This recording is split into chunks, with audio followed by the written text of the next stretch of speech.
세상 너무 그레이야 매일 밤 회색 하늘이 질려서 딴 데로 가 Why your problem 우린 달라 With a UCD 갱도시를 바꿔요 내 flow so relaxing 환경 울산처럼 가졌어 자연 바다를 가까이에 플루토 more space on 좁은 방안보다 작진 Oh yeah one 함 세워보자 one 도시 가로질러 흘러가는 각도 펼쳐져 있는 자연 모두 알게 될걸 걷고 또 걸어도 발 닿는 데마다 그림이 펼쳐지는 걸 더는 아니야 꿈 회색 도시는 끝더 좋아질 거란 걸 우린 알고 있거든 누가 마다하겠냐고 with a 울산 city boy 너만 몰라본 것 같아 with a king boy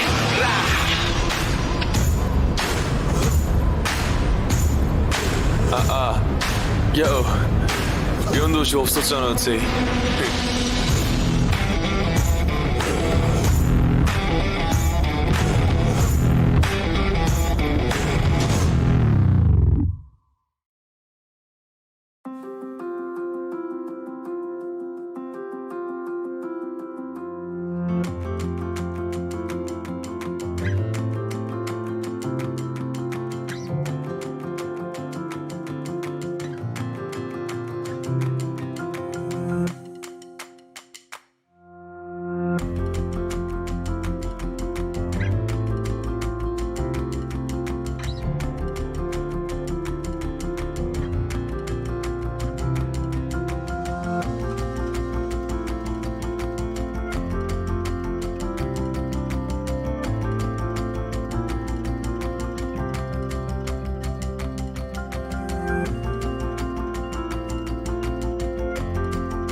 Welcome to Korea International Travel Expo 2021, Korea Travel MART online conference. My name is Won Hyun-jung, the MC for today's conference, and it is a great pleasure to meet all of you once again today. Due to the prolonged pandemic situation, the domestic tourism industry has been damaged, and to protect the industry and to exchange information on the resumption of tourism, we are hosting Korea International Travel Expo 2021, and we have 4 teams of MICE, Korea Travel, Luxury, and Medical Wellness, and this is the second part, which is Korea Travel MART, and this is the second day of the event. And let me introduce various programs for KTM. And at Korea Travel MART, you can enjoy virtual tour packages, which are specially priced during the fair. And you can also buy airline tickets. And we have prepared Korea Travel Package Pavilion, as well as Safe Trip to Korea Pavilion, where you can acquire information on safe tourist spots, and you can also enjoy talk show with a global K-pop star ATEEZ. And at 1 p.m. every day until July 7th, we have organized conferences. So please stay tuned to enjoy various programs we have prepared for you. And now we will begin the second session of KTM conference. And here at Korea Travel MART conference, we will discuss ways to resume international tourism, and we will share business marketing strategies in the new normal era. So we have 3 sessions for 3 days. And yesterday, on July 5th, we held the first session, which is the trend on the resumption of international tourism. And today, on July 6th, we are hosting the second session on best practices of digital tourism marketing. And lastly, tomorrow, on July 7th, we will host the third session on trend and prospect for the global aviation industry. So I would like to ask for your continuous interest. Today's conference, it is the second session, and the theme of the session is Best Practices of Digital Tourism Marketing. We are having a crisis in the tourism industry due to COVID. However, still there are best practices of marketing activities which combine digital and travel. So we have 4 speakers for the session. So let me introduce our speakers with their title of the presentation. The first speaker is Country Manager Son Hee-seok of Airbnb Korea, who will talk about travel trend after COVID. And the second speaker will talk about inbound travel platform, and the speaker is Mr. Bae-in Ho of Travelation, whose title is IT Technology-Driven Inbound Travel Marketing. And the third presentation is about Smart Tourism City in Korea, and Professor Gu Chol-mo of Gyeonggi University will deliver the presentation on Smart Tourism City. And the last speaker is Director Sarah Matthews of TripAdvisor, who will talk about the preparation of TripAdvisor for the resumption of the travel industry.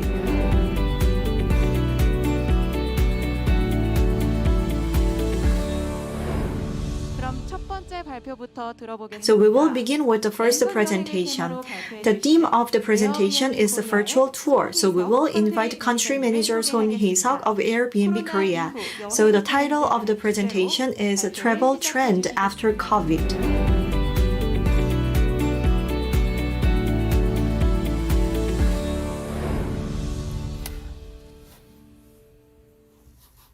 안녕하세요. 반갑습니다. 저는 에어비앤비에서 컨트리 매니저로 Good morning, good afternoon, and good evening. My name is Son Hee-seok, country manager from Airbnb.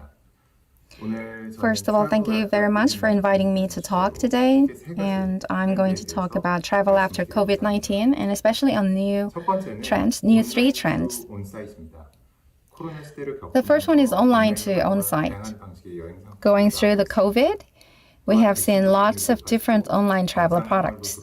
And with increasing rate of vaccination and us slowly going back to our normal life, we are faced with a big question of how to shift from online to on-site now, especially in demands. And it is time for us, travel industry, to seriously think what to do to attract more inbound tourists. And that's why I chose this as the first agenda.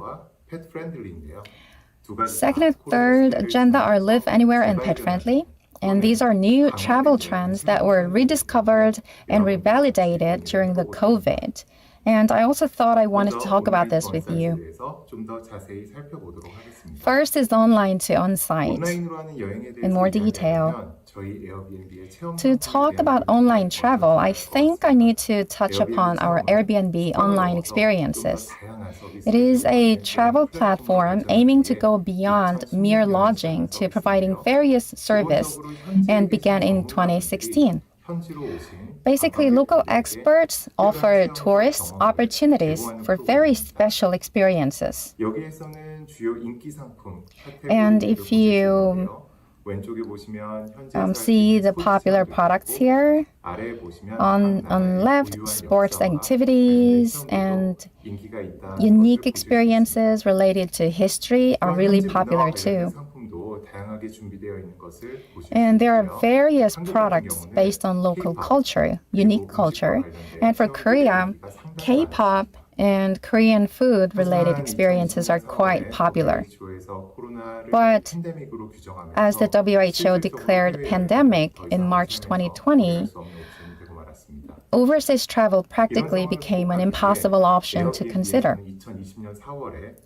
To overcome this situation, in April, Airbnb started online experiences. And we had two main rationales. The first one is for guests to show them new ways of traveling worldwide in a contactless way. And second, for hosts to support them in a situation where contact is impossible in maintaining businesses and generating revenue. And right after the release of the online experiences, people were frantic about it, and they were able to enjoy card magic show or performance of famous artists could be enjoyed at home. And in Korea, we held a very large online experiences event in January this year. And considering the popularity of K-pop, we opened an online experience hall called Inside K-pop. It was opened from January 25th to 30th, 2021 for 6 days. And there were 14 halls. It included dance rehearsal and vocal training and makeup class and photography class. And the guests were able to have an amazing opportunity to feel your favorite stars at a close range. Let me show you several events from the Inside K-pop. Dance class by Alexa and makeup class by Jamie and song-making classes by Niv. And photography class by Han-dong. But the most popular one was Gravity and Monster X experience. The most surprising fact was that 75% of the total participants were from non-Asian countries. Personally, I was worried a little bit that most of the travelers and participants would be from Korea or Asian countries, but I could see for myself that K-pop craze truly is a global phenomenon. So online experiences could provide various experiences under the COVID situation. And with the increasing rate of vaccination, we have to be prepared to go back to traditional way of traveling, that is, online to on-site. We have to see the change in demand and how to attract that demand to Korea. That became an important issue. Or reversely, after the COVID, how to take advantage of online channels to attract most number of inbound tourists to Korea.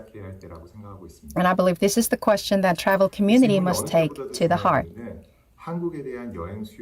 And the reason this is the most important question now is that demand for Korea travel is higher than any time. Korean song tops the Billboard for weeks, and Korean movie won the Academy. People across the world are talking about Korean dramas, actors, etc. And I've been working here at B&B for 5 years, and I have many opportunities to communicate with people across the world. And I think things have changed beyond words. I feel every day that the world is interested in Korean culture. And this March, a survey done to American guests showed it very clearly. It was about a post-COVID travel destinations on your wish list. And Seoul ranked one of the top 10 cities, which is quite surprising. And the reason behind it is probably because of K-pop, and there are lots of music lovers among the respondents. And 47% responded they want to experience nighttime clubbing and Korean food and concert culture. And then how can we turn these potential demands into real ones until it becomes possible to travel overseas? How can we sustain that interest in Korea even?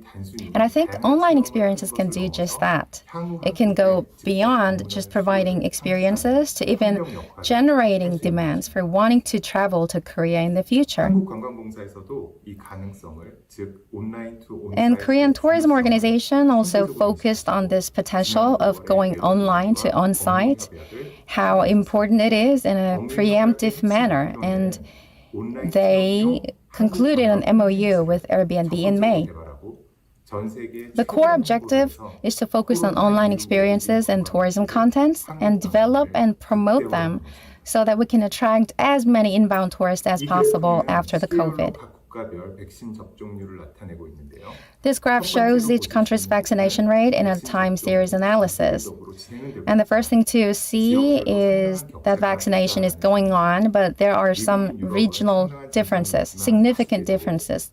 The US and Europe show significant progress, but unfortunately Asia is very limited in vaccination rate, except for Singapore. The regional gaps have implications for travel bubble because for travel bubbles to form, the participating countries must show the same or similar increasing rate in vaccination, but Asia, compared to US and Europe, is more likely to take some more time. For Korea too, full-fledged online to on-site shift might take certain time. So 2021 should be the year where we can maintain and expand the potential demands for coming to Korea.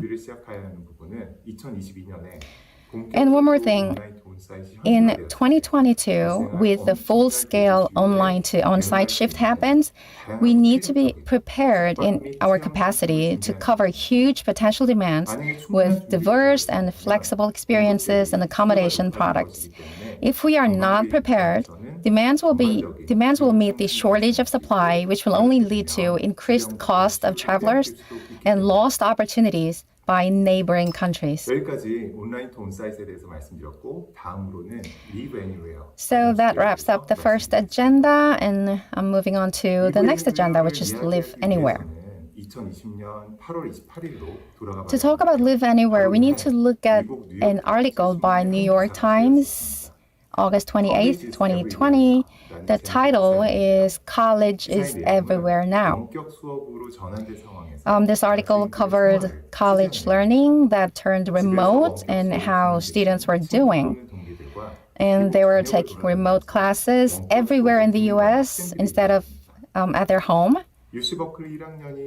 And the article was also talking about UC Berkeley freshman Pallav, who was interviewed, and he was traveling to the DC, Newport, etc. with his 5 friends. And Berkeley leases are so expensive that roaming around was a lot cheaper, as article said. We at Airbnb took this article really seriously, because the article showed we need to break our inside-the-box thinking that you should stay put to learn, and instead you can mix learning and traveling. And the same trend seems to penetrate the workplace too. People think that you have to commute to work, but work and travel can coexist thanks to remote working now, which many people agree to. With a laptop and internet, you can literally work anywhere in the world. In deciding the location of your house, in choosing your house, what are the most important? Work and school. If work and school are not such factors anymore, then how can you decide it? How do you choose your house? Do you need a house that is there that does not move? Living is traveling, and the two can beautifully coexist, and we saw the potential. And our guests also confirmed this trend. In the first quarter of 2021, 1/4 of our guests were long-term stay population, which is longer than a month. And in the first quarter of 2019, it was only 14%, but increased by more than 10% after the COVID. And 7 nights or more also accounted for 56% of the total.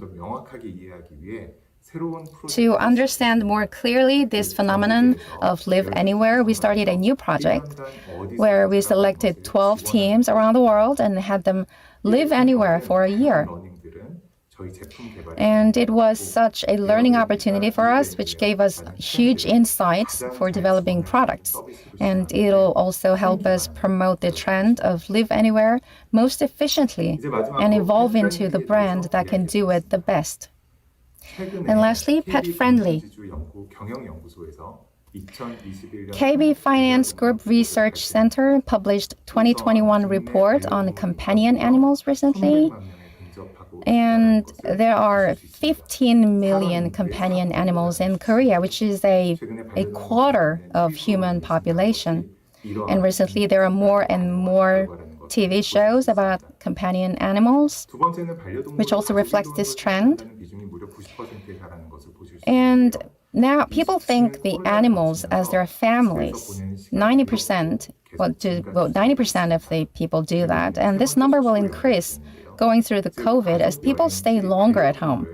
And this leads to the third number, the needs for taking companion animals to your family trip have hugely increased. But this has some challenges in reality. And I think this should work as a pain point. And we can also confirm this trend through Airbnb search data. We looked at the search data on our platform from January 1st to February 25th. And the most searched phrase or amenity was for domestic accommodation with companion pets allowed. The implications here are people will have bigger and bigger needs to bring their companion animals as their family. And I think the travel community must be prepared for this trend. The KTO also has been very keen to supporting travel with companion animals through various channels. And for one, a safe road for walking with your dog in North Jeolla province is their focus. Airbnb was also given a good opportunity to join these promotion efforts. So in 2019, the total number of inbound tourists were slightly short of 20 million. Considering the changed global status of Korea, the next 5 to 10 years will be the second renaissance for Korean tourism industry, for sure. We can reasonably hope for and expect 30 million inbound tourists soon. So as long as Korea can lead 3 new trends of online to on-site, live anywhere, and pet-friendly, we can pitch ourselves as one of the leading destinations for international tourism. Thank you very much for listening. Thank you for the presentation, Mr. Son Hee-seok. It was very interesting to hear that there are diverse areas and prospects even in the same travel industry. So I would like to thank Country Manager Son Hee-seok of Airbnb Korea once again. Moving on to the next theme. We have a presentation on inbound travel platform as a best practice of tourism business. The speaker is Mr. Bae In-ho, CEO of Travellution, which is a travel package platform development company targeting inbound tourists. And the title of the presentation is Inbound Travel Marketing Based on IT Technologies.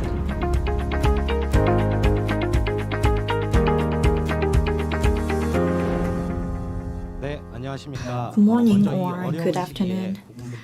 And first of all, let me pay my respect to the people working in the tourism industry who are having harder times. And I would like to thank the organizer for this great event, since we can have a valuable opportunity for conversation. And the theme of my presentation is the inbound travel platform marketing. And my name is Bae In-ho from Travellution. It's a great pleasure to be here. And the tourism industry is having a hard time, but since the international flights have been suspended, inbound and outbound tourism businesses are having worse times. So we are one of the companies, so we are also experiencing difficulties, but we hope to see the resumption of international travels. So we are enduring this hard time all together with new challenges. And by sharing new challenges and new cases of business practices, I think I can provide some insight for the future of inbound tourism market after COVID. Before the presentation, let me introduce my company. The name of my company is a Travolution. So it is a combination of a travel, evolution, revolution, and solution. And we utilize IT technologies to develop the tourism industry and create changes. So this is the vision of my company, which is reflected in the name of the company. And we launched the business in 2014, and this is our 8th year. And we experienced MERS, SARS, and coronavirus for the past 8 years, but we are still here. We have not been out of business, thankfully. And we are a technology-driven inbound tourism business. So fortunately, we were certified as a tourism venture company by KITE, and we received a tourism day commendation as well. And we provide services for a content operators who sell tickets and tour activities. And we have 4 parts of our business. First, we deal with content. And we convert offline content into online content. And we provide such content in multiple languages to the global tourists. And these tour products and items are distributed and delivered on diverse channels. So we manage such channels as well. And we manage the inventory and we manage finances. These are the focus of our business as well. Last but not least, tourists use different languages such as English, Chinese, and Japanese. So we support customer services. And sometimes we provide consulting services for tourists. And we also conduct monitoring on online feedback of travel packages. Before talking about our services, briefly I will talk about major parts where IT technologies were adopted in the tourism industry. First, we can talk about OTA. As you know, web-based or application-based services which sell products to customers are OTA, such as Klook, Ctrip, and Airbnb. And at the ticket box and back office of travel agents, there is an ERP service for reservation management, and we also have the channel. We can also think of a channel management service which connect activity operators and OTA. And we are focused in ticket and tour items and activities. It is hard to digitalize such services, so there was much inconvenience and discomfort before. But for example, it has multiple channels for reservations, such as fax and email and telephone. So it was very hard to manage such reservation. So the people in charge of reservation had difficulties. Customers had to exchange the voucher with the tickets, and they had to work with foreign travel agents, so it was hard to send money to those companies. So we found out this kind of inconvenience and inefficiency. So our services are focused on solving such problems. So we have 3 parts of services. First, we operate OTA platform targeting inbound tourists. And second, we provide a channel management service connecting activity service sellers and global OTAs. And we also have a direct booking solution. So we have a tour and activity platform which is called Seoul Pass. So there are self-guided tourists visiting Korea, and we provide content of items they can enjoy. And there are about 300 items sold on our platform, and we provide content in 5 languages. And they can use any currency for booking services. And in 2014, when we launched this service, there were not many activity platforms, which was in the form of application. So thankfully, we could grow our business. But there are many competitors now in the market. So sometimes we get benefits from other competitors, but we have difficulties due to a severe competition. So our service has Seoul in its name. Some people think that we only focus on Seoul, but that is not the case. When I searched Korea on App Store, Visit Korea, which is the service of KTO, they were at the top of the research, with the top of search result. But there was no special service with Seoul in its name. That is why I named it a Seoul Pass. But it is just a brand name, just like Seoul Milk in Korea. Through Seoul Pass service, we were certified as a tourism venture company by KTO, and it was also selected as one of the best tourism IT service. And we analyzed purchase data of customers, and we could see many of the repurchase cases, and we asked why they were purchasing the services once again. And most of the individual tourists, it was actually not the individual tourists, and guest house and tour guides were purchasing our products for individual tourists, so they could get a more they could buy services at a discounted price, and they offered them to self-guided tourists. And as I said, we support multiple languages, so many tour guides are using our service. And while operating the service, we found out that there are diverse services targeting foreign tourists, but they were having difficulties because there was no clear business model. So we adopted the function of white label. So we generate the similar website as a Seoul Pass for other services, and we share their profit. And they could customize some of the parts in the website, such as major banner. So they could utilize the website built by us for foreign tourists. So as of 2019, these were popular items. In case of ticket items, people preferred tour pass, aquarium, or traffic-related products. And in case of activities, people preferred Korean wave-related experiences, such as Korean traditional costume or food. And they also liked VR game and experiential exhibition and extreme sports. So let me talk about Bank of Trip, which is a global OTA channel management service. And I have a 1-minute video clip to introduce the service.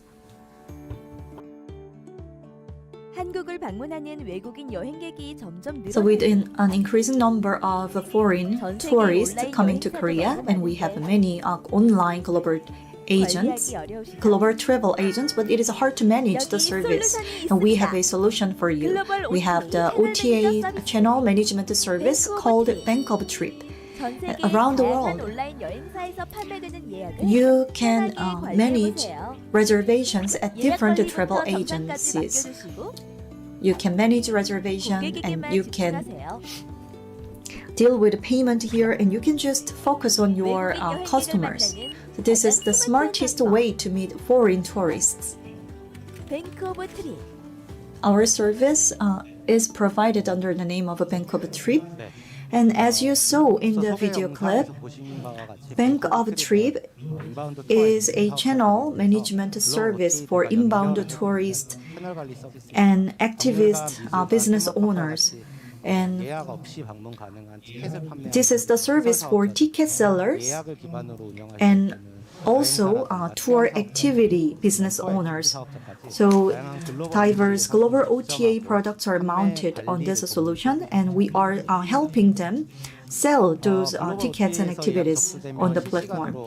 And you can get the notification, and we mostly send out the notification through KakaoTalk and other messenger programs. And we provide statistics. So before, self-guided tourist data were hard to collect before. However, now we collect such data and we provide statistics on the age group of tourists and the time of the day they visit certain places the most frequently. And we have about 100 partners in Korea, and we have 300 products, and we are connecting their services to 150 global travel agencies. Based on the data that we collect, we publish a sort of great report card at the end of year. And if you look at the report of 2019, it took about 2.3 days from the purchase to from the purchase to the use. And if you convert it to a free visit product from the reservation, it showed the growth of 2.8 times.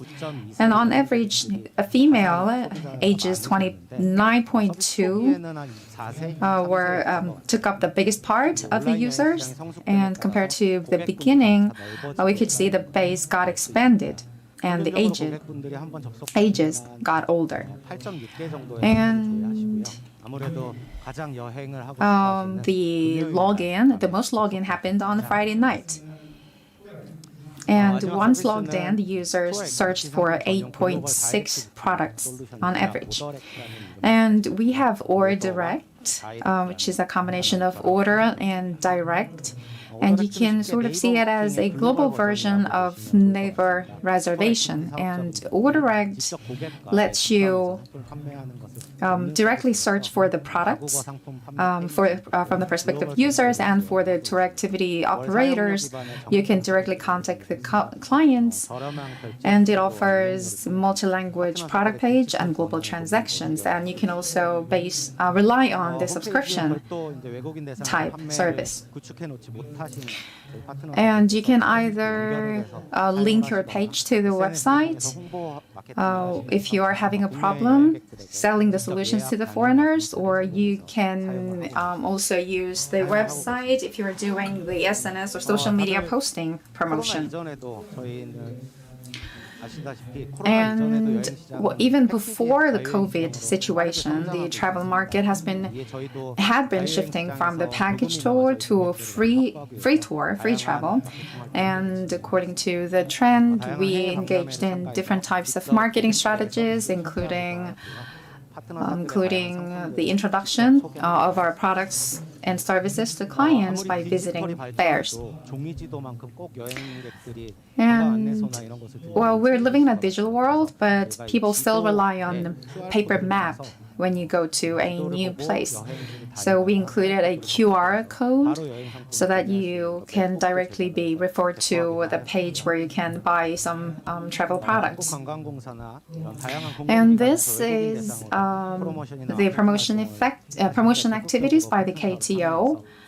And we cooperated with the KTO for the promotion of our products. We have been having trouble under the COVID situation, and we wanted to alleviate the damages and sufferings by taking some breaks. And I was confronted with many challenges and many agonizing nights where I had to think about whether do I have to stop here or not. But thanks to many helps, we are doing good so far. And I believe, according to the expectation of many experts, the resilience of the travel market and the MICE industry will go back to its previous level. And now let me share our activities that we did before and after the COVID situation that helped us recover. At the beginning of the COVID situation, many partner companies told us that it's really hard to manage the foreign visitors list that enter the country. So we provided them with a QR code-based electronic entry listing. And we also made a poster for a clean zone. And if partner companies do not have products, we cannot be there for them. So that's why we provided them for free quarantine posting to promote the safety of the partner companies. And we also took part in many online fairs and expos to show them that we're still doing the business, we're still floating, staying alive. And we also made a flower delivery service or meal kit or wireless internet travel tour products. And for flower delivery service, we focused on people who want to show their friends and neighbors and loved ones that they want to send something because they couldn't meet each other. And maybe if you live outside of Korea, it's even harder for you to give presents. And it was popular among the children who can't visit their parents. And this is the gift card. It's a concept where you can give travel as a present. And just like many new destinations were identified as a new spot for travel due to the COVID situation, so in the post-COVID era, many domestic destination spots could be identified as an attractive ones. So we wanted to focus on that needs and cater to that niche by focusing on identifying new spots and destinations for domestic travel. And as part of our digital conversion program for local partners, we work with them to commercialize the offline products into online ones. And metaverse is a really hot keyword. It's a virtual world. And we have this Zepeto run by Neighbor Z. It's one of the famous metaverse service. It's used by 190 million users worldwide and usually used by Z generation. And I've heard of the name, but it was only recently that I started to use the service. And it is such a popular service that the KITE, famous for its good marketing capacity, already built a virtual world featuring Han River. And we see a lot of news articles and media coverage about metaverse, how it's going to be more popular in the future, and how virtual world will work as a connection point between the offline and online tourists. And we have a commercial platform, so we wanted to focus on the opportunity to connect that opportunity between the offline and online products.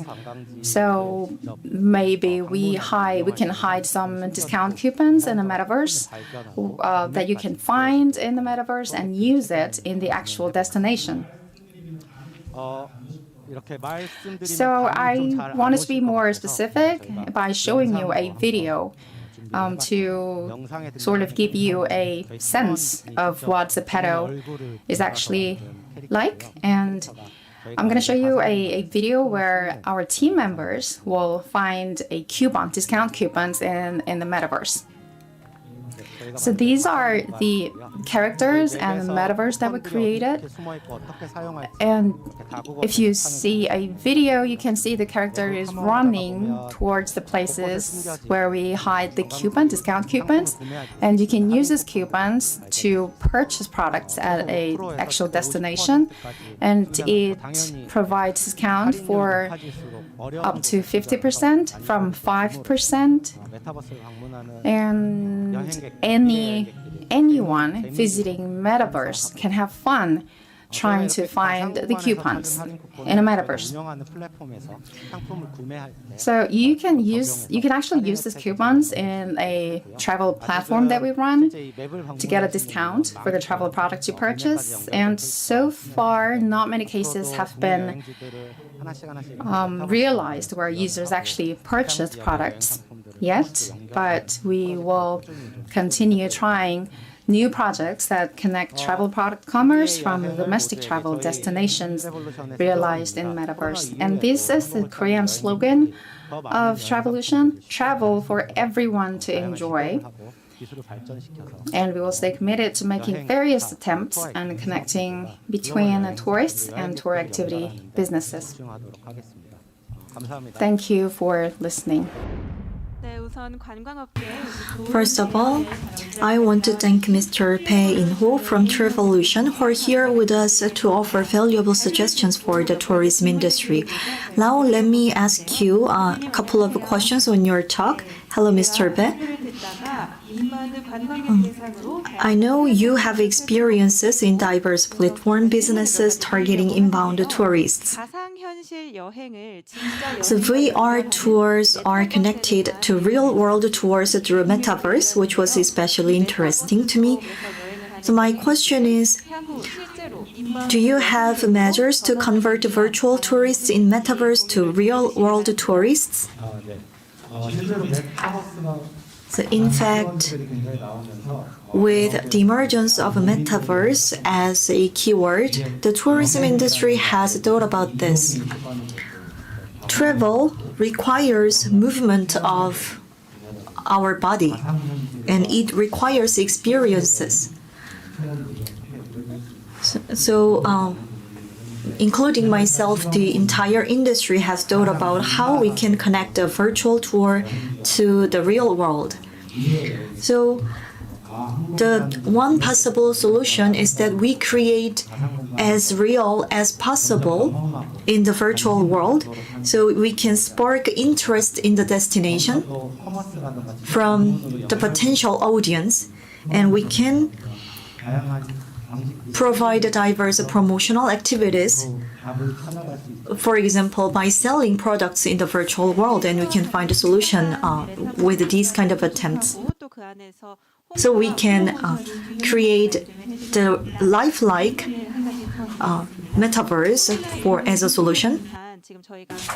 Yes, I have one more question. I heard about the steps to take for post-COVID, and there are a lot of attempts being made, like travel pass and digital passport. And do you have any marketing strategies for the post-COVID?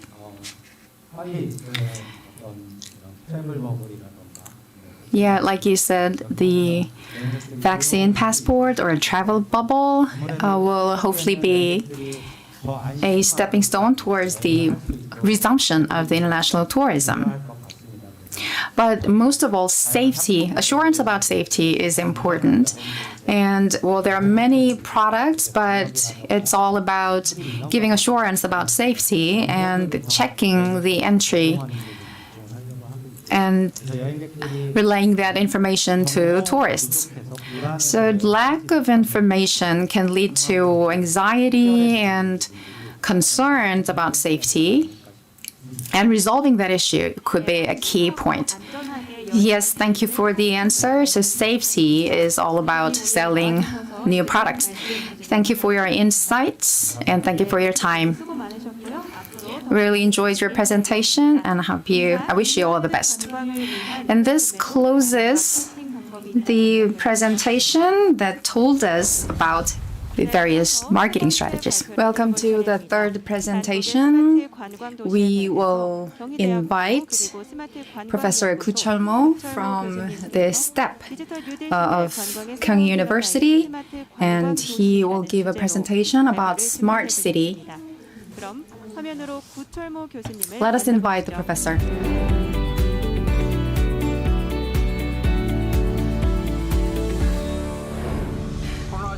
Thank you for the introduction. I am Professor Kucholmo, Smart Tourism Education Platform of College of Hotel and Tourism Management of Kyung University.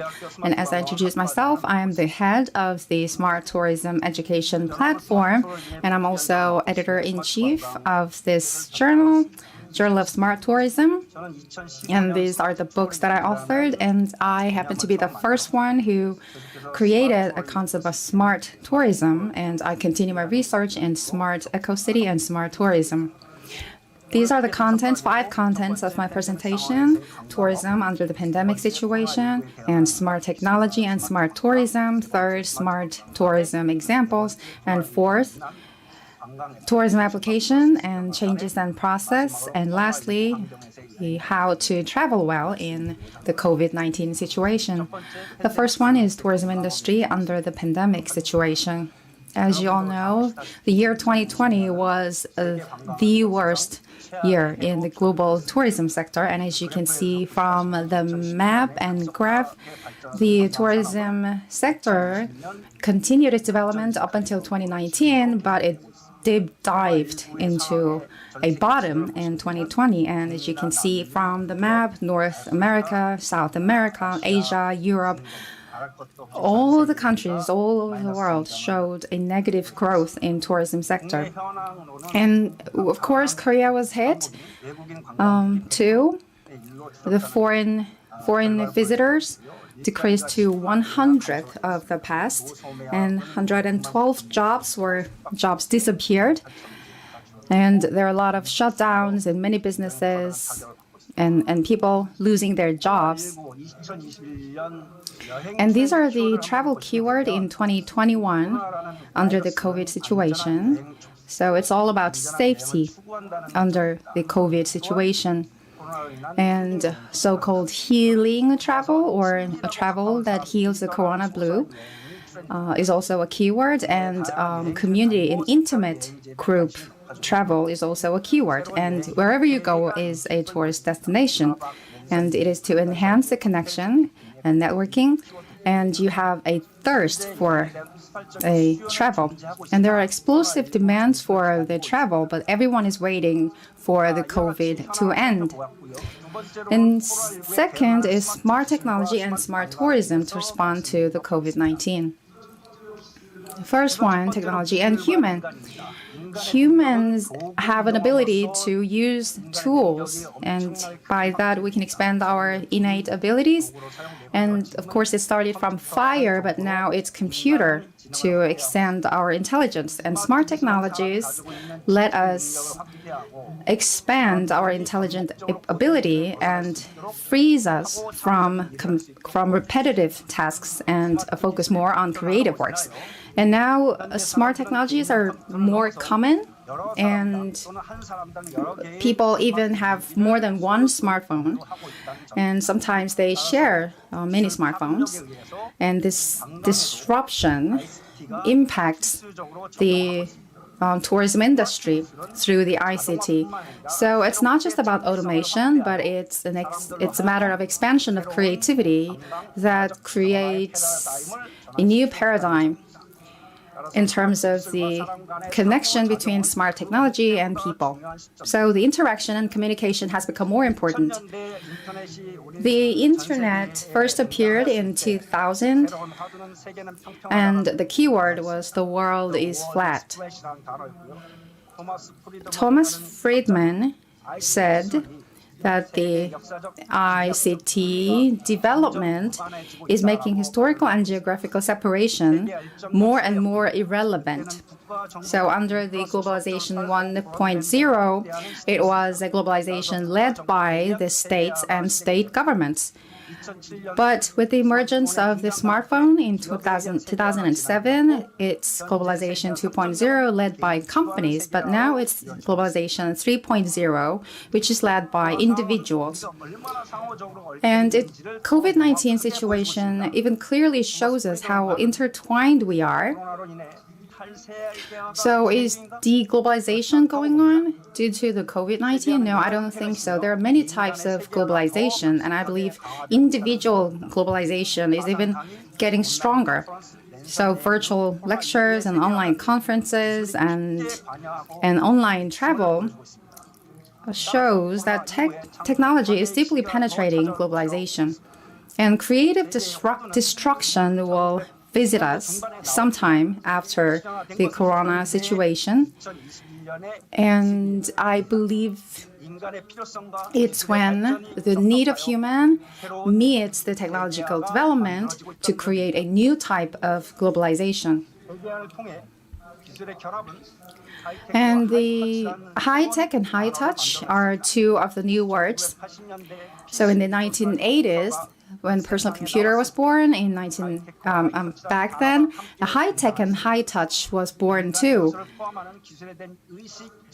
And it is a concept, intuitive and comprehensive concept of humans about technologies, and it forces us to think about the position of technologies in our daily life.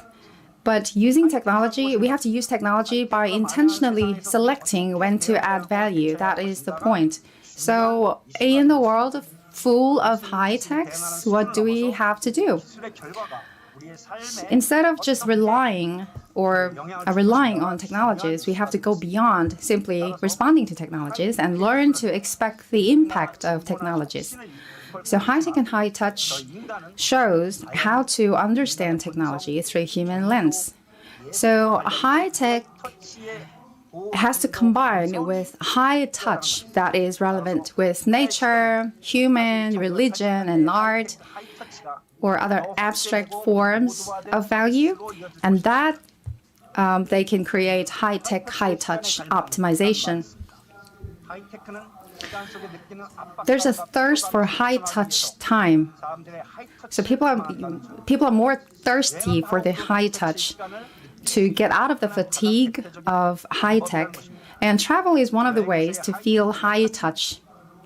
So travel or tourism has to focus on effective delivery of high-tech and high-touch needs. For example, either through AR or VR, these technologies can create a new form of enjoyment for art works.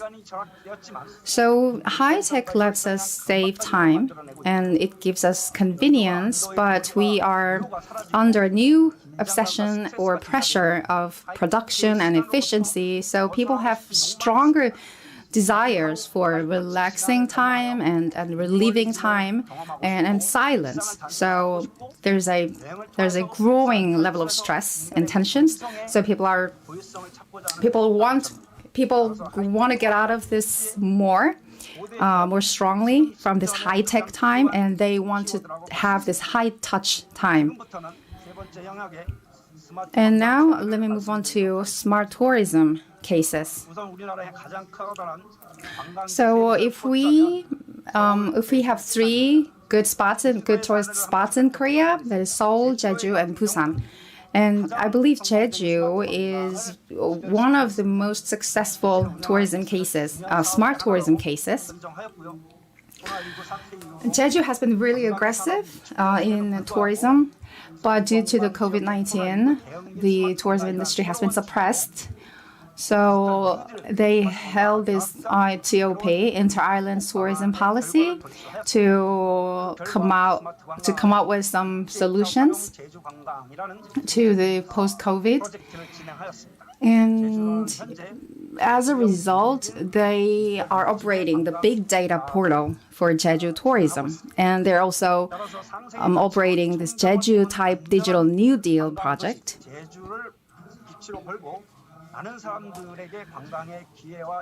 And this new project is providing a lot of opportunities to as many stakeholders as possible.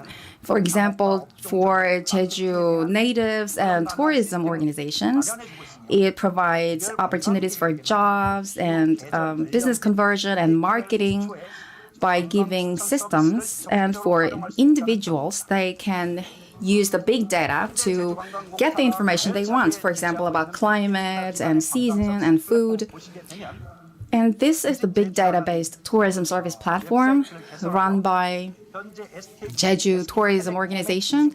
And they're using SK Telecom digital data to provide customized information to individual visitors.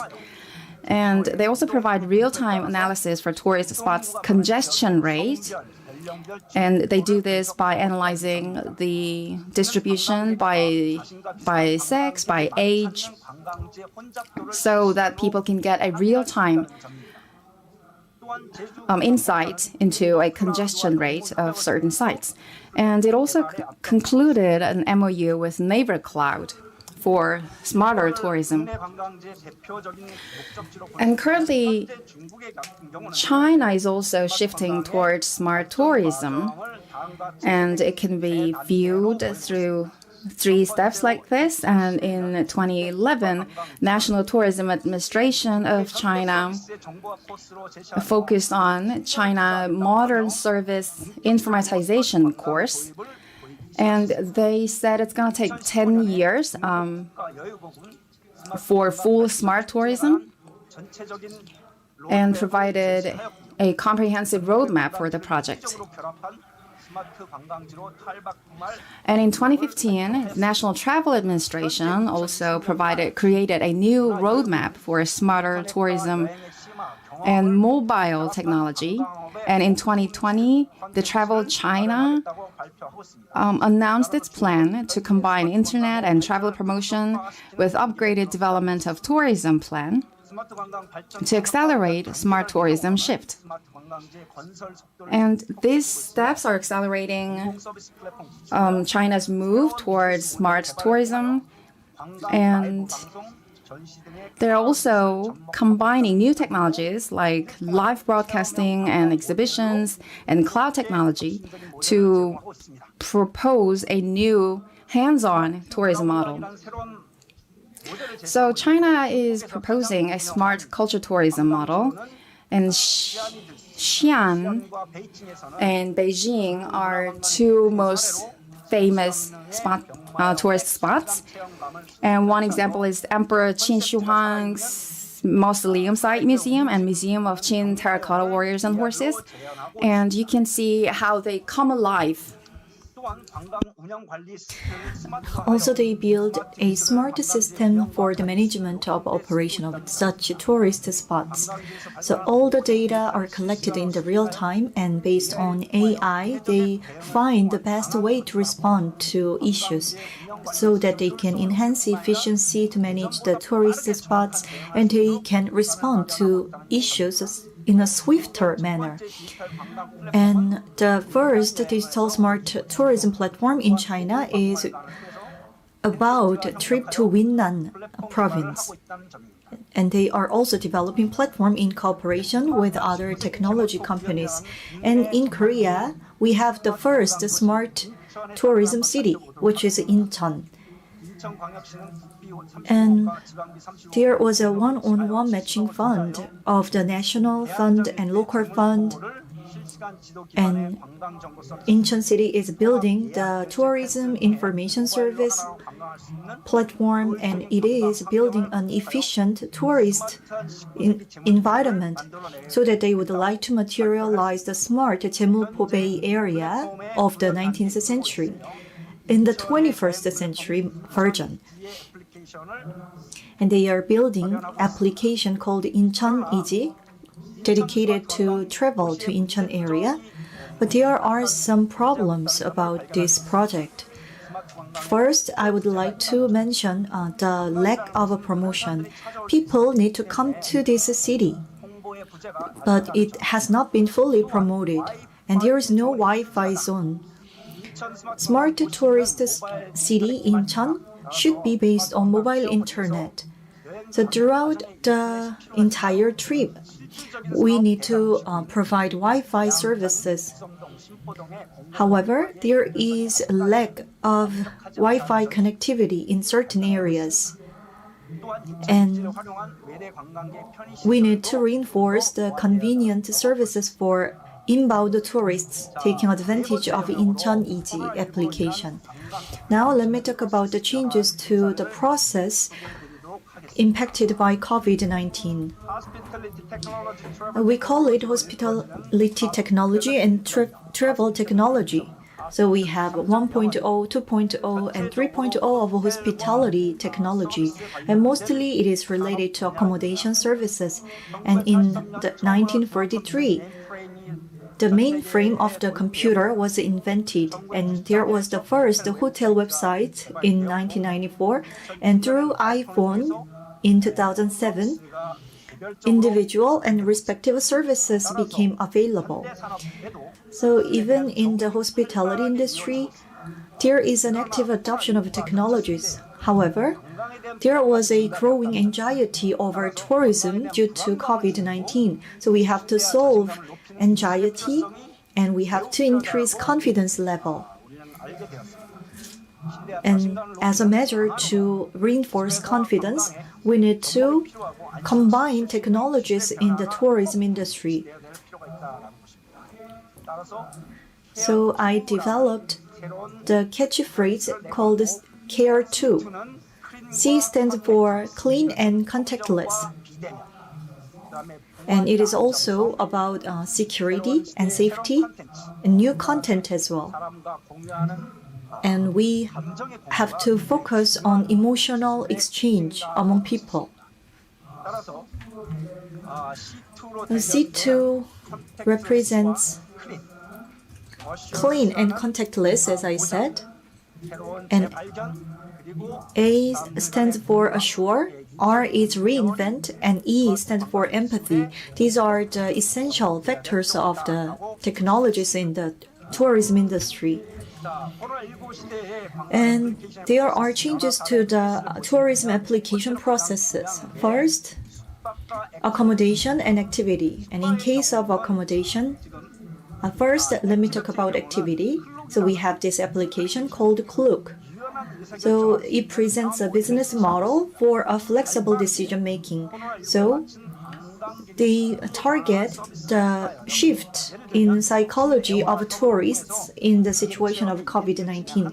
So they worked with Jin Air, and when people can travel to Hong Kong, they sold early bird airline tickets available for the tourists. And they are focusing on trips within Korea instead of overseas trips. And they added service which can measure the hygiene of accommodation facilities. And they are working with another application called 여기어때 in Korea.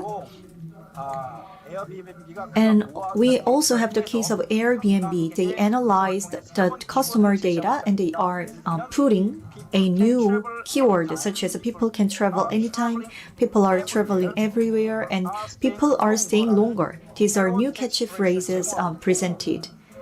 And there is a new function called I'm flexible. They can set the criteria for hygiene. So it assures tourists to have a certain level of hygiene. So all these applications are about safety and hygiene for the tourists, and they share the sentiment of tourists.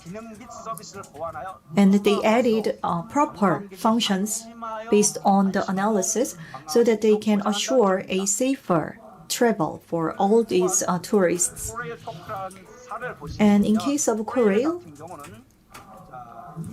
so in connection with KakaoTalk, they provide safety-related information and they issue seats to keep a social distance, and they suspend the sales of standing seats when there are numerous number of people on board.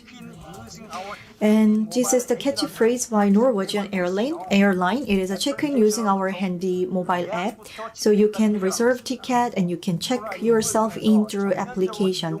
So it is completely contactless. And at the upper side of the application, they constantly gives a notice on COVID-19. So customers can have information on their safety and hygiene. So in the situation of a pandemic, targeting conscious customers, they provide relevant information and services. And people now prefer tourist spots within the country because they cannot go overseas due to COVID-19. And it goes for all the countries. So every country is focused on within their country, and people are more interested in day trip these days. And how can we secure sincere tourism which cares about our lives and safety? And we have to use application for that. And how we can utilize technology to introduce such services to people. This is a huge challenge for us. And now we are witnessing digital transformation in the travel industry. So there is less offline tourism services, and we have more services centering on OTA. And people are traveling more individually. So instead of a group tour, people are going for family vacation. And through application, they can order and they can be served. So this technology is serving as a tool for the tourism industry. The Korea Tourism Organization has also presented a relevant project with the theme. Lastly, let me talk about how we can travel amid COVID-19. The most popular keyword these days is virtual tours. It is called landline, literally in Korean. Land means the internet, actually. So people use online platforms such as YouTube and Zoom for virtual tours. And through these virtual tours, they can satisfy their desire for travel, at least indirectly. So there is a case of a My Real Trip virtual tour, and they visit Picasso Museum in Spain, and the guide in the local area provides information and experiences for people. So it costs about 10,000 won for people to participate in such a tour. And there is a rating system for the guide tour, for the tour guides.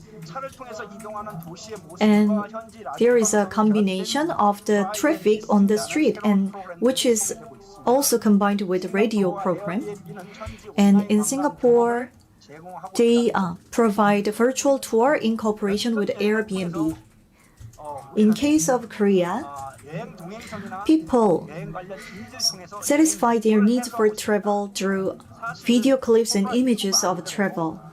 So we have TV and radio, which are new media for travel. So TV and radio have created the need for travel in the first place, and now it is expanding into virtual tour.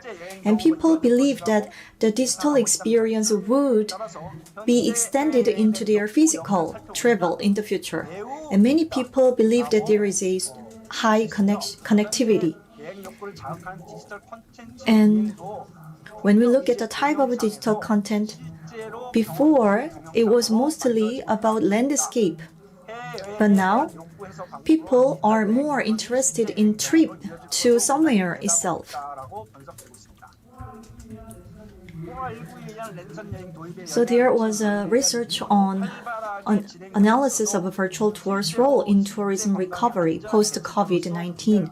So there is a new awareness of travel, And people believe COVID-19 is dangerous. In that case, they become more protective of themselves, so they are more interested in VR tour.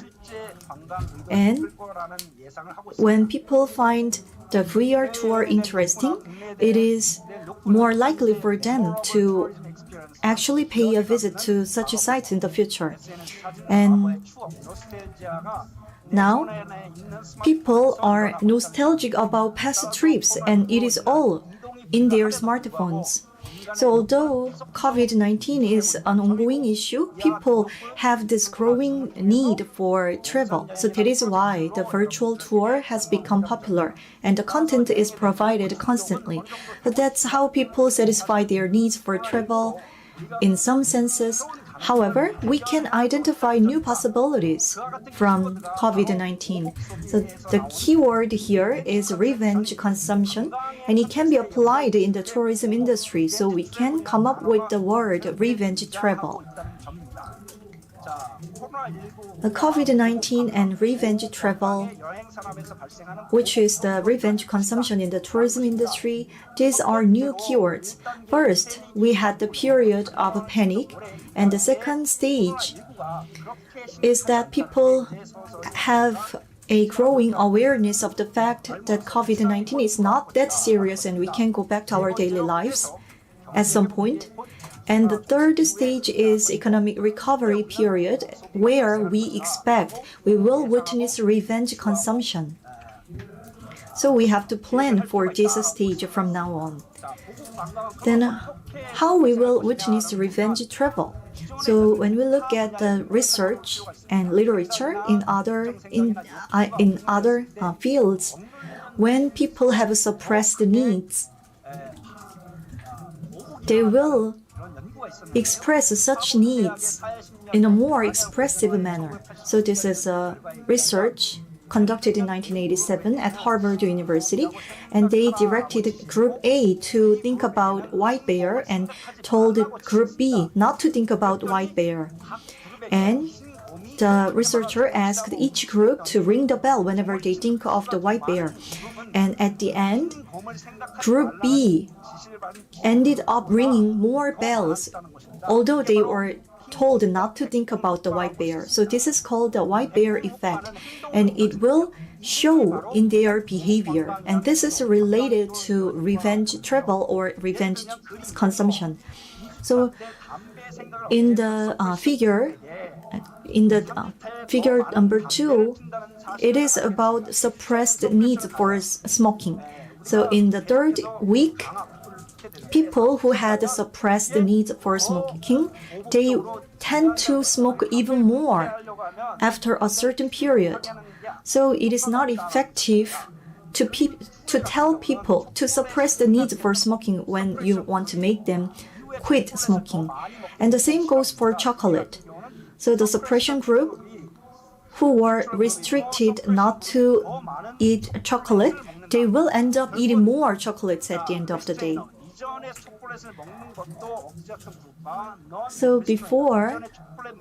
So there is another comparison between restrainer and non-restrainer.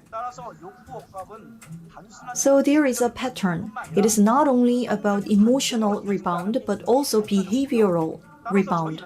I think the same goes for the need for travel. So people's need is suppressed because of COVID-19. And after COVID, people will show their need for travel in the form of revenge travel. Now, in terms of travel, there is no alternative. People can go to Jeju Island, but that's it. And in case of luxury items, there is no alternative. So that's why people are starting revenge consumption nowadays. But it is not the same as a cinema. That is why white bear effect will be witnessed in travel. In case of luxury items, people are buying more luxury goods these days. But in case of movie theater, they are still seeing a decreased number of moviegoers. So after COVID-19, there will be a much more cases of revenge travel, and there has been relevant study in China, and Indonesia also concluded that people will go on revenge travel after the pandemic. And even Washington Post and New York Times mentioned revenge travel. The title is Revenge Travel is the phenomenon that could bring back tourism with a bang. So it shows that revenge travel with something big in the future. And it has the evidence of the increased demand for recreational vehicle. So there will be a gradual increase in demand for tourism in the future as we witness the higher level of consumption these days. So I talked about the current situation on COVID, and I also talked about the role of technologies and how we can create a creative content targeting people. And I also mentioned revenge travel. It is not only the word. We derived certain outcome from research in other fields. So it is a human nature. So we will definitely witness the trend of revenge travel after COVID. That is why the tourism industry and Korea tourism organizations should brace for such situations in the future. And smart tourism is not just an application and service. It is an essential tool which materializes the human desire. So this is the essential part of the tourism now. So this is the end of my presentation. Thank you very much. Thank you very much, Professor Koo, for your insightful presentation. And I have several questions for your presentation. And in order to successfully complete the smart city projects, what would be the essential elements that each city must focus on? Well, I would like to say that there are two. Smart tourism city was led by the Ministry of Sports and Culture and Tourism, and it focuses on residence-based tourism. So this is the common element for success, which means that you have to make the residents and the visitors coexist. Then you can combine technologies and innovation. So residents should not be barriers to visitors, and visitors should not be intimidating to the residents. So you have to consider that first. Smart tourism city, as is pointed out by the ministry, is mostly led by the local governments, and in Korea, the smart city project is also governed by many ministries and agencies because it involves many technologies and various user bases. So, for example, Seoul citizen visits Busan, they instantly become visitors to Busan. So the first thing we have to have is a technical standardization, because you will use a unitary application that will do the conversion from the visitors to the residents and vice versa. So we have to adopt standardized technologies like Uber and other platforms and applications. So we have to have a legal support in that. And secondly, of course, we don't visit any destination to just experience technology. We are humans, and we want to consume our emotions. We want to feel something at the destinations. So the tourist destinations must offer ample opportunities for such experience, and it should be based on unique nature of such destinations and contents. And it's where the smart technologies jump in to help with that process, creating unique and local-based content. So what I'm saying is that smart technology is important. And in order to have that, we need to have a standardized application and legal support. Thank you for the answer. And my last question is, just like Incheon and Jeju, Korea had some pilot cities in smart tourism. And do you think we can find other cases in the future? And even after stabilizing itself as a smart tourism city, it is important to attract a constant stream of visitors. And what kind of consideration do we have to take for to maintain visitors in the future? It's a great question. So I think it could be called a coincidence. There was the release of the second smart city, and Hwasong City in Suwon was selected for that. And I will be part of the project. It is my great honor. And smart tourism city will be expanded constantly. And tourists who have experienced Incheon should feel the same in Suwon. So we have to develop the standard for that. And all the applications should be communicated with a newly selected city. So whether it is in Incheon, Busan, Suwon, or Jeju, all the tourists should be able to travel all these cities with a single application. And the smart tourism city is the responsibility of local governments. So the capacity of the local government will determine the fate of the project. So we have to nurture local governments to have more capability in this direction. And after visiting one city, it is called a physical transaction, but people go to the same city once again. So tourism and sightseeing provide a new mental status to people. That's why after trips and sightseeing, people get refreshed. So that's why sightseeing will not go away. So we need unique content for people to enjoy. So we have to develop such content and maintain content.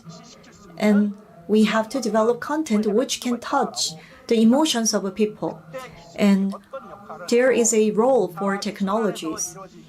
The smart tourism technologies should be able to touch the hearts of people. And such feelings should be shared among people through this technology.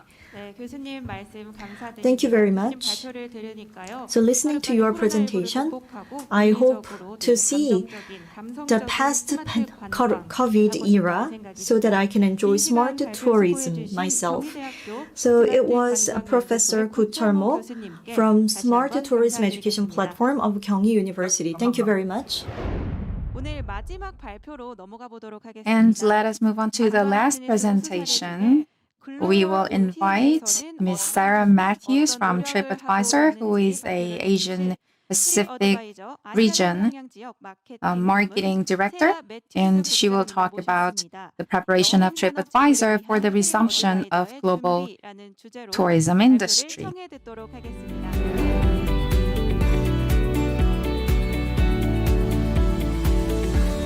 My name is Sarah Matthews. I'm Group Head of Destination Marketing for TripAdvisor. I'm really excited to be with you guys, talk about the state of the travel industry.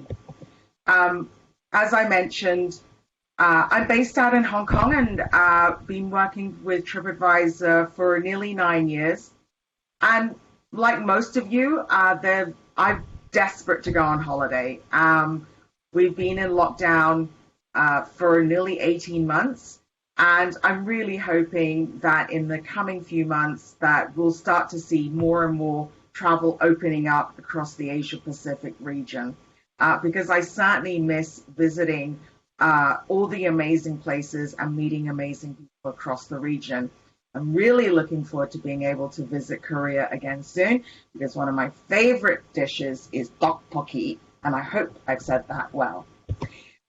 So what I'd like to do is take you through some of the information and insights that we've gained from our consumers since early 2020, and looking at what they're feeling as the pandemic still continues. And what we know, and I'm sure all of you feel this already, is that the top two words that consumers associate with travel in 2021 is happiness and excitement. We know that there's pent-up demand. We know that people are super excited, thinking about where they can go. And even if they can't go, we know that for destinations where there's a domestic travel opportunity, that's still there. Even in cities like in Hong Kong, I try and do a staycation every couple of months, and getting to know my city a little bit more during this pandemic. And that's really how travelers have been driving that way to fulfill their need for travel. So when we look at some of the trends that we've seen from our latest survey, there are 5 key traveler trends to watch out for in 2021. The first is probably what you're all feeling, is that 46% of consumers feel that they are more than comfortable traveling in 2021 compared to 2020. And I think that's, very normal for what we've been seeing. We've seen that people in 2020, we were really getting used to what was happening. As we've started to evolve, we see out of the US and in EMEA that people are already looking to travel and already booking their trips. Asia Pacific is a little bit behind right now, mainly because of the border closures. But the great news is that people are already planning and booking their travel in 2021. We also know that despite the pandemic, the travel is still important to travelers. And when we ask them what are how they feel about each of the statements, we can see that really the planning of it is really a key component to maintaining that positivity. For a lot of us, we can't travel. And so what are we doing? We're planning. We can see that 72% are planning their next trip, even if they can't travel today. And it really keeps people positive. And we know this. We know that, I'm sure you are all feeling the same, is that travel is not just a physical well-being. It really helps mentally as well. And being able to connect with friends and family is critical. What we also know is travel is just as important to me now as it was in the years past. Travel hasn't dropped. People are really keen to continue to explore. What we've also seen is during COVID-19, people are spending time planning for future trips, particularly as we start to look at the types of trips that they're planning. In Asia Pacific, we already see people are looking at, where can they travel? In the US, people are already booking their travel interregionally and looking at some of that international travel that they can start taking. Another trend that we're seeing is that, vaccination is really important. And 86% of consumers report that they are more likely to travel if they are able to get the vaccine. And 77% of consumers report they're more likely to travel internationally. So that's a really important point when we're looking, especially in Asia Pacific, and how we can bring travelers back from around the world to our destination. And that's working hand in hand with your government, sharing this information that the traveler is willing to vaccinate and wanting to vaccinate. What they want, though, is clear process, especially as they're visiting your destination. What are the requirements if they're fully vaccinated? And there's some great excitement. I live in Hong Kong, and it's great to see that certain destinations, if they're vaccinated, they actually have a very short time of quarantine in Hong Kong, which is a really positive sign, getting people back into the destinations. We do know that domestic will remain high on the wish list for 2021. And we can see that 64% of consumers plan to take 2 or more domestic trips in 2021.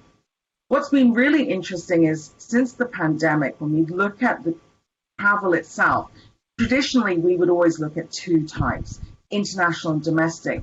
But what's really cropped up in 2020 during this pandemic is the local trip. What we mean by that is, for Singapore and Hong Kong, maybe that's slightly different because local and domestic really mean the same thing because they're very small locations. But if we take Korea, for example, local might be, what am I going to do in this region this weekend? Whereas my domestic trip, maybe I might do a 3-day road trip driving from Seoul to Gangwon, for example. So it's really thinking about those differences. But what's great is that for you as a business, you need to think about, well, how can I drive both local and domestic whilst maintaining some market share in that international space? One of the other interesting things that we've seen from our research is the duration and time that people are putting into their planning. We know that when we look at booking, that may come in quite last minute. What's critical for all businesses is you've got to have flexible cancellation policy. That's what consumers are looking for because of those changes that we're still seeing from governments around the world. What we know is that 69% are planning to do a lot more research than they have done in the past. And that makes a lot of sense because they're thinking about, well, where am I going to go and what can I do? If I have to extend, is there enough for me to do in that destination?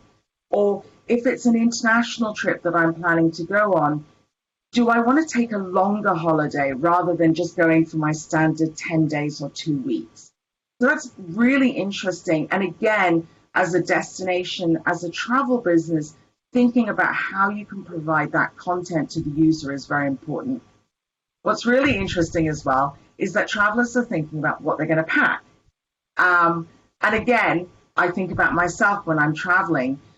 What do I need to pack when I'm planning to go on a trip now? There are things that I might not have thought about previously, right? Masks, for example. Do I need to bring a spare box? What kind of sanitation, gels and things like that, what am I bringing with me? So all of those things will play a part into how people are traveling. And again, if we're thinking about you as a destination and as a business, the more information you can provide the consumer as to what your business is providing. So if you're a hotel, what are you doing in terms of travel safety and cleanliness? And you can share that on TripAdvisor for the consumer to see. What we see right now is looking at APAC travelers specifically, that what we can see is that towards the end of the summer, there is growing interest to look at international. Right now, if we're looking at the end of June or the beginning of July, we can still see that domestic plays the greater part in what travelers are looking to do. But towards the latter part of the year and into 2022, the great news is that people are looking to go international. And really by then, we'll hopefully see that vaccination rates are up and the borders are opening up across the region. What we also can see is that when they're looking to travel domestically, what is the duration and the length of stay that they're looking? And what we can see that, especially in the first 4 months of 2021, more than 95% of TripAdvisor users in APAC plan domestic stays up to 5 days. And we had Chinese New Year, Easter, so that was really driven by the holidays, long weekends, but also people are looking at doing those staycations. What we do see, though, in certain cities, in Hong Kong, for example, you might see people doing more the one-night stay. When we look at international, we see that actually the 2 to 5 night stay is where people are really spending some time in terms of the planning. And that's really in the interregional space. But as we look globally, We're starting to see US travelers, for example, looking at that longer luxury travel, longer trips that they're planning. So there is some fluidity here, and it's very important that as you get into that planning stage, looking at your consumers, that you're really providing them with the right packages to drive both that domestic stay and the international. When you want to drive more than one night in the domestic, what can you be offering? And we've certainly seen that hotels, for example, are offering, if you stay 7 nights, you get a particular kind of discount. There are things like that that you can do, or including really interesting experiences that they might not be able to access normally. What's great is that we see that compared to 2020, globally, that consumers plan to dine in person a lot more. We still see that 27% still continue to plan to do takeaway and delivery. And of course, that's driven by the fact that that's practice. We've become used to it. I know that in Hong Kong, for example, traditionally we all dine out, but we know that delivery and takeaway has continued to grow in Hong Kong. We do see restaurants opening back up and people going in to dine in as well. We also see that it's really important to consumers that they're supporting local businesses. And so telling your story in that content space is very important. We can see that 73% say it's important to them to support local businesses during the pandemic. And for many of you, if you've seen in Seoul, we launched Love Your Local. And that was all about supporting local businesses, getting people, if they're buying a birthday present, buy a gift card to stay at a hotel or a dinner coupon. Things like that is really to support the travel industry, but also local businesses. So really make sure that you're showcasing your story in that space of what you're offering. Feature the salesperson, feature where your product comes from, tell that story to the consumer. And what's great is that not only resonates with the domestic audience, but actually international travelers are looking for the same type of content. So we know that traveler confidence has returned, and what we see so far is that affluent travelers are leading the way in bookings. 61% of those who didn't take a trip in 2020 feel confident in doing so now. This is specific for the US market, but it's a great trend that I wanted to share because I think it's a signal of what we will see across the world. 34% of the respondents have already made bookings in 2021. And that's really exciting. And so it's an opportune time to make sure that you're in that planning phase, you're sharing your content. International travelers are booking now. They're looking at where to go. And what's going to be very important is how does Asia Pacific gain back that market share? How does Korea gain market share? And that's going to be critical because right now, whilst they want to travel, the border restrictions are what's pushing them back. So for Asia Pacific, it's going to be critical to really start showcasing how easy it is to get to the destination, how easy it is to get to Korea. What are the tips and tools that they need to utilize in order to get them to start thinking about traveling to Korea? What we also see is that vaccinated travelers, in terms of the way that they're planning, they are far more adventurous and looking to travel a lot more. I recently heard a phrase called revenge travel, and I'm certainly feeling that way, is that I want to travel as much as I can to make up for the lost time in 2020. What we can see is that in 2020, a lot of travelers were really avoiding cities.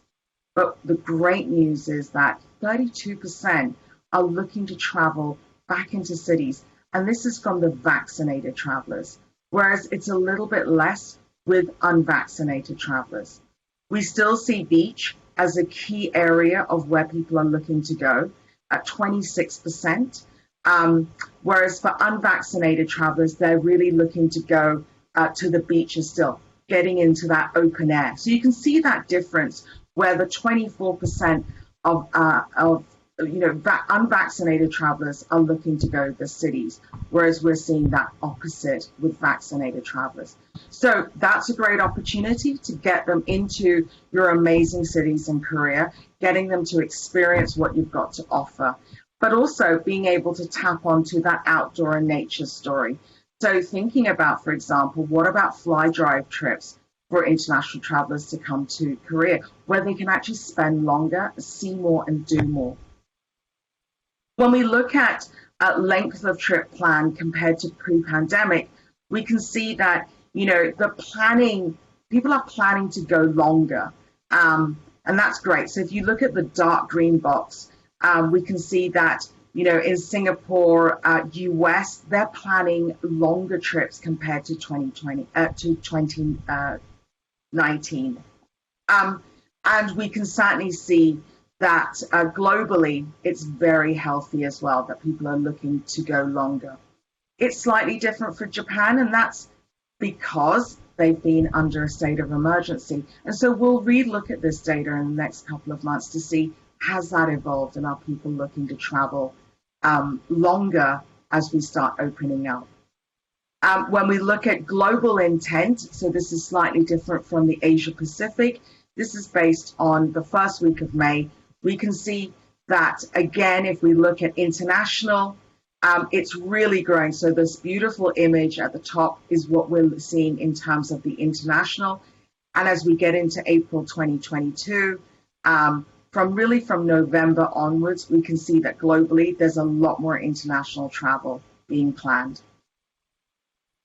And then when we look at vaccinated and unvaccinated travelers, again, we can see that internationally, they are planning to book a lot more, and domestically, they're also planning to book a lot more.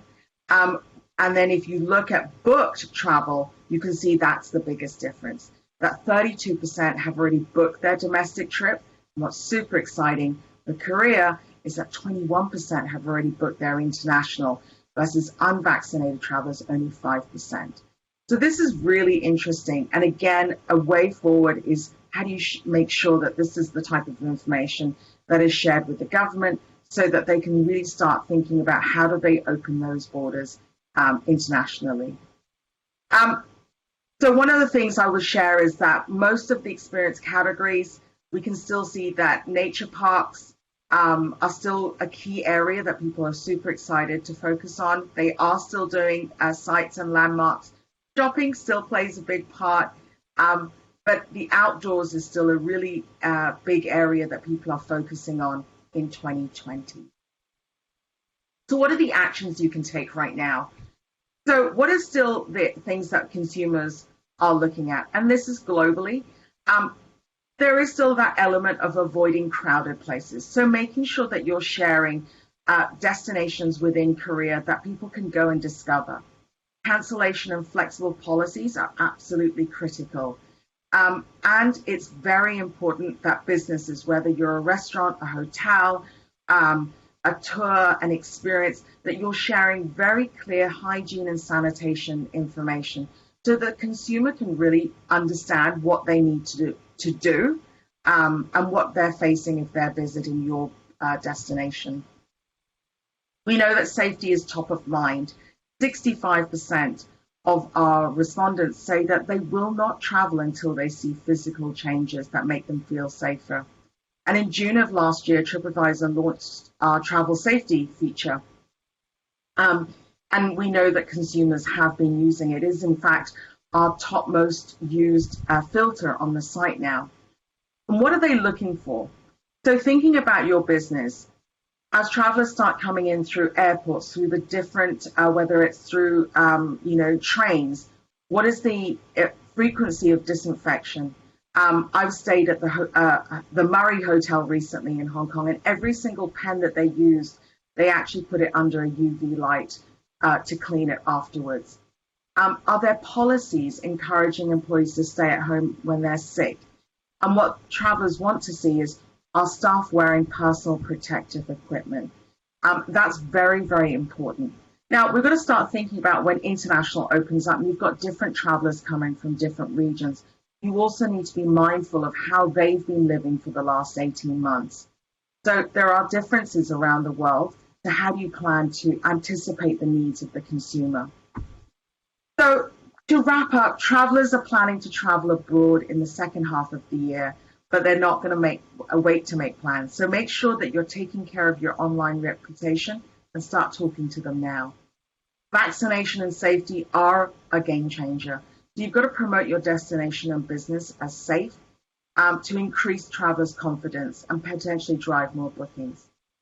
The desire to take domestic and local trips remains strong. And this is a great way for you to stand out from the competition and showcase what you've got. One of the things I talk a lot about is if you're a tour operator and you've traditionally been targeting international travelers, how do you now turn your product for a domestic audience who would probably not think about taking a tour locally? How can you give them something that they never thought about doing? That's a great way to continue to drive. And what's exciting, as I mentioned, is that when the domestic audience loves something, international travelers will pick that up and they'll also enjoy that. Travelers are planning more and are ready to splurge. They're ready to spend.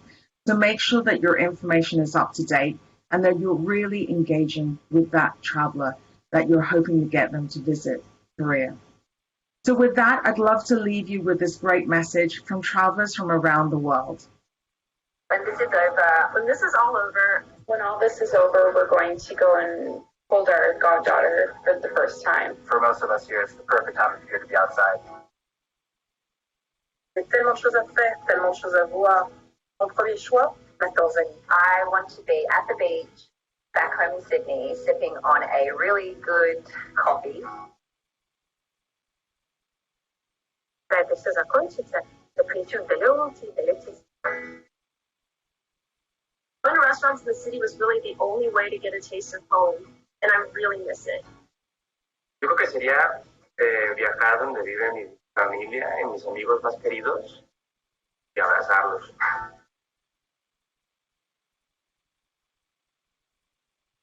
So thank you so much, 감사합니다. Thank you very much, Sarah Matthews from TripAdvisor. You talked about future plan of TripAdvisor for tourists, and listening to the presentation, I became curious whether you have any marketing strategies targeting Korea, and I'd like to also know about your opinion about Korean market. Well, I know that, when we look at how Korea's really handled the pandemic, you guys have done an amazing job. The next step is really showcasing the travel safety element that Korea has, the nuances in travel safety, because as I mentioned, there are differences around the world. So I think it's going to be very important to share that with the consumer. Obviously, border opening up is absolutely critical to get international travelers planning. When we look at the data right now, traditionally, pre-pandemic, we would be seeing the summertime where international travelers are booking their travel and would include a lot of Asia-Pacific destinations. However, in 2021, what we can see is that a lot of international travelers, particularly out of the US and Europe, they're planning to travel either in Europe or over to the States because their borders are opening up. And we're not seeing that right now for Asia Pacific. So if you want to start getting international travelers to feel the confidence and plan to book Korea, latter part of this year and into 2022, you need to get that message out to them now. If not, there's potential to continue to lose market share. So my recommendation is that, it's important to continue to engage with your traveler, engage with the consumer, share what you're doing. I think these are really critical things that you can ensure that you're sharing the best of the destination. As I said, make sure that you're, leveraging your domestic audience to get them to share. This is a great time to kind of build up fresh content and tell those great stories about Korea and what's on offer. Yes, thank you, Sarah Matthews. I have one more question. Along with the changes in travel types or travel forms of individual tourists after COVID, we need to be prepared for flights and accommodation, as well as travel products. So do you have any plan? I think there's a lot of there's planning, and there's probably short and interim planning. What we think about is, as I mentioned earlier, there will be regional differences. For many of us living in Asia Pacific, we've been wearing masks. We're used to wearing masks. In Hong Kong, we have an app where we scan when we go into restaurants. I know it's the same in Singapore. We have quarantine requirements. We have limited seatings. We know that a lot of our buildings are, cleaned on the hour or regularly disinfected. The question will be, in the short term and mid-term, is how does the European and the US traveler, when they come back out to Asia, what will they be comfortable with? And vice versa. When we think about the Asia traveler going within Asia Pacific, they will probably feel very comfortable because they're used to that way of living. So I think there's some balancing that we probably need to look at. I don't think it's a long-term issue, because ideally what will happen, and most likely this will happen, is once we start to come out of this, people will become more comfortable and there'll be global changes. But in that short and mid-term, I think it will be important to think about, well, how do you manage that? And as a hotel or a restaurant or tour operator, how do you manage that difference? Because you will have the government requirements versus what that international traveler is used to. So it's a little bit of a balancing act that I would say is required. Thank you very much for the answer and for the presentation. There's a high expectation that there will be a resumption of international tourism. And we were able to see the viewpoint of TripAdvisor. So this wraps up the presentation of 4 speakers, and it was a meaningful opportunity to take a look at various digital marketing strategies in an ever-changing global industry to activate the global tourism industry. And you'll join us starting from 13 p.m. tomorrow online.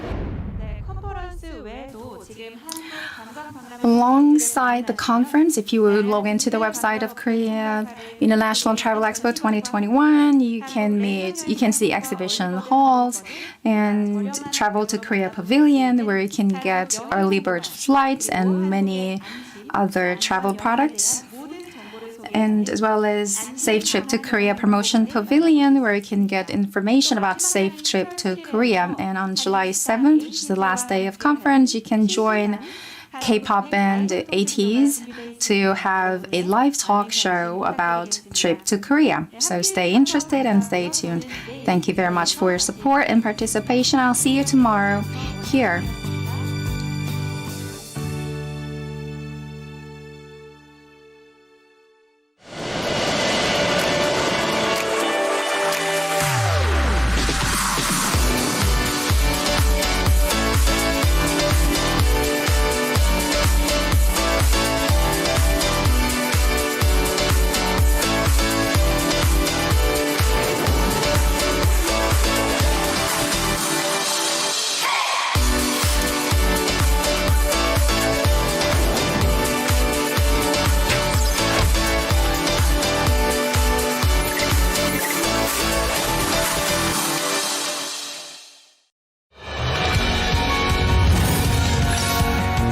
Once you make a decision, there's no room for regret.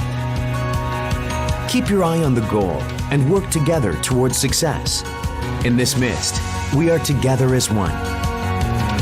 This is why I chose Daejeon as the host city for a successful international conference. Pioneering South Korea's science sector and bringing the future one step closer. Daejeon. A place full of human resource talent and infrastructural support that will yield my successes. This is the reason why I chose Daejeon as the host city for a successful international conference. A city offering special moments and entertainment that can't be found anywhere else on earth. Daejeon. For the unbridled passion residing inside me, I use this passion to excel and enjoy the exhilarating moments that will help me grow. This is why I choose Daejeon.